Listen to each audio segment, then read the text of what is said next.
O Canal Livre está de volta. Temos conosco hoje o economista Samuel Pessoa. Enéas, por favor, comece o bloco. A gente falava no bloco anterior sobre a pesquisa do IBGE, falando sobre desigualdade, a renda do topo da pirâmide.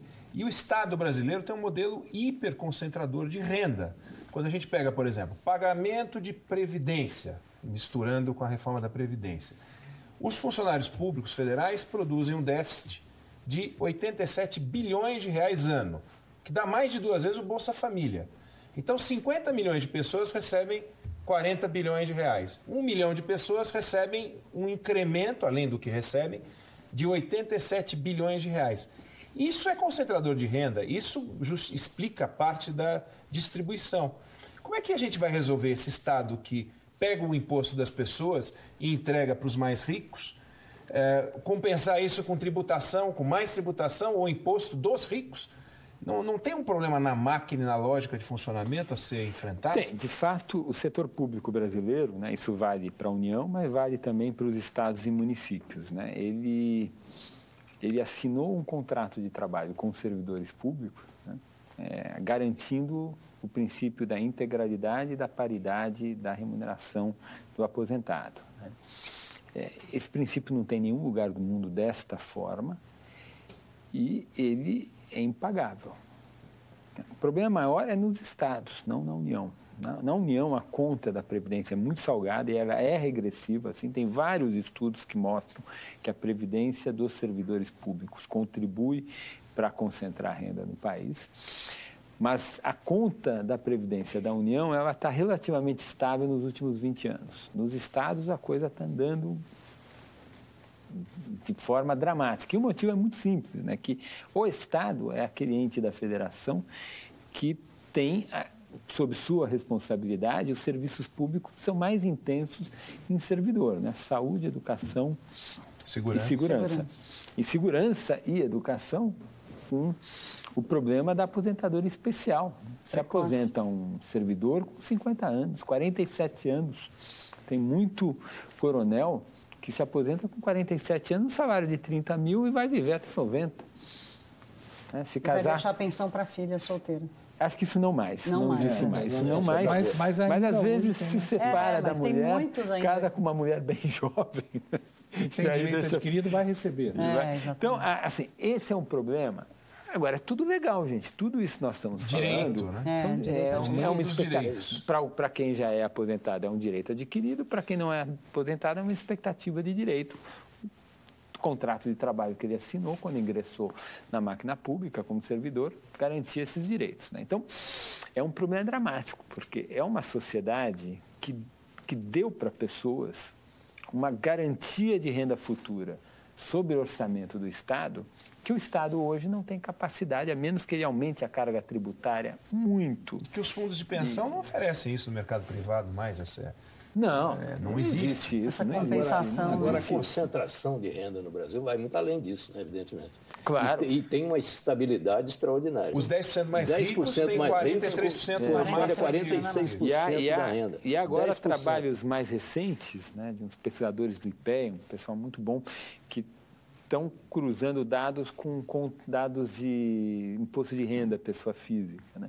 Tem séries de dados que pegam quase que o século XX todo. Que é o método do Thomas Piketty, né? Que é o mesmo princípio do Piketty e que mostra uma estabilidade muito grande. A estabilidade é total, mas que mecanismos poderiam usar para enfrentar isso? 10% detém 46% da renda. Tem 2 instrumentos que a gente vê ao longo dos séculos que funcionaram. Né? Você tem um instrumento, é a educação de qualidade, e a gente sabe que no Brasil a desigualdade educacional tem um papel importante para determinar a desigualdade de renda, e tem o segundo instrumento, que a gente já discutiu aqui, que é a questão da tributação da renda na pessoa física. Mas e a transferência de renda para o setor privado com as desonerações, as isenções, quer dizer, todos os inovar altos que a gente já teve, todos os subsídios que a gente paga anualmente, quer dizer, isso também é uma conta pesada que alimenta essa desigualdade no Brasil. Não, a gente tem de fato... Isso não dá para resolver? Isso não é uma coisa que dá para resolver com mais rapidez? Isso nós estamos resolvendo, né? Chegamos a um paroxismo lá no período do petismo, né, que petismo nesta agenda era muito parecido com o governo militar, sim, né? Lembra muito o governo Geisel, e então temos BNDES, subsídio para lá, subsídio para cá, uma conta de subsídio que explodiu. Agora, uma parte grande dessa conta de subsídio, de exoneração, é aquele outro tema que a gente discutiu aqui, que são os regimes tributários especiais, lucro presumido e simples. É uma exoneração simples e a parte mais salgada dessa conta de desoneração.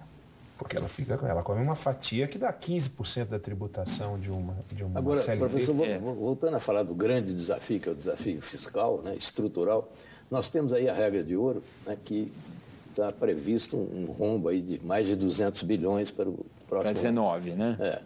18 já está resolvido, né? Já tem lá um artifício qualquer.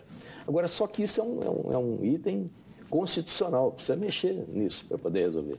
Como é que o senhor acha que vai ser enfrentado isso? O Congresso vai ter que votar 200 bilhões para poder dar ao governo condição de garantir os gastos correntes? Eu vi que a solução que o pessoal do planejamento encontrou, e já está aparentemente na lei orçamentária anual, no projeto de lei orçamentária anual, pelo que eu vi na imprensa semana passada, é que no projeto de lei vai ter a previsão de um empréstimo extraordinário no valor de crédito suplementar. Crédito suplementar, exatamente. A gente ouviu tanto isso na época das pedaladas. 200 bilhões, mas tem que ser aprovado pela Câmara mas vai ser tudo transparente, sim, claro. Dentro do orçamento, né? E dentro do orçamento e para pagar despesas obrigatórias, a previdência, salários de servidores, etc. É meio estranho, porque a figura do crédito suplementar, ela é para um gasto excepcional. Não corrente, exatamente. Não pode não ser previsto, né? Pode ser até para um gasto corrente, mas é um caso de uma catástrofe, de guerra, calamidade. Não uma coisa prevista. Ou começou um programa, faltou um dinheiro para terminar o programa. Pelos termos lá da Constituição, se não me engano, é o artigo 171. É uma excepcionalidade. O crédito suplementar é uma excepcionalidade. Portanto, está se fazendo uso nessa peça orçamentária, meio flexível da figura do crédito suplementar para poder pagar. E tem um outro dado também especialmente preocupante. O déficit previsto para 2019 seria, parece que de 65 bilhões em 2020, subir para 110. Então fica 138, mantiveram o déficit de 138 bilhões, e para o próximo ano é 110 em vez de 65. Então tem um pessimismo aí nessa perspectiva. Nas contas. Para fechar. Para fechar, exatamente. O crescimento está vindo mais baixo, né? Se bem que a receita está surpreendendo, né? Positivamente. Professor, deixa eu perguntar uma coisa. Nós estamos falando aqui sobre o ambiente hipotético de um país que vai ter que vivenciar suas próprias contradições. Mas o mundo não está brincadeira. Nós temos uma guerra comercial aí entre Estados Unidos e China, que pode conturbar demais o cenário econômico. Nós temos uma ameaça real de uma guerra de Estados Unidos e Rússia no horizonte. Eu queria saber do senhor como é que esses dois fatores podem interagir com a evolução dos números aqui. Até agora, o mundo tem sido maravilhoso para o Brasil, né? Céu de brigadeiro. Por quê? Não mais, né? Desde a sobretaxação. Então, mas ainda nós temos um mundo em que a inflação mundo afora é muito baixa, portanto, os juros estão muito baixos. O juro americano está subindo, mas está subindo numa velocidade sempre mais baixa do que se antecipava algum tempo anteriormente. E, não obstante, inflação muito baixa, juro muito baixo, o mundo cresce. Né? Cresceu 3,6% o ano passado, esse ano deve ser outro tanto. A Europa surpreendeu, saiu da crise definitivamente, cresce 2,5% ao ano, 2,5% talvez esse ano. Estados Unidos cresce 2,5%. Havia muito temor com o pouso forçado da China, isso saiu do cenário. Então, a gente, na verdade, estamos com essa calma toda, né? Falamos que ganhamos tempo, tal, teve os fatores domésticos, principalmente a desinflação, mas certamente um mundo muito favorável, que é crescimento forte, mas inflação baixa, tem nos ajudado muito. Evidentemente, se vier um choque das relações comerciais e da política internacional, isso pode ter um impacto muito grave sobre a gente, né? O câmbio começa a andar muito, porque o mundo está muito pior, tem riscos, isso atrapalha. Não é o caso até agora. Até agora a coisa tem sido muito favorável a nós. O que é ser otimista e o que é ser realista para a economia brasileira?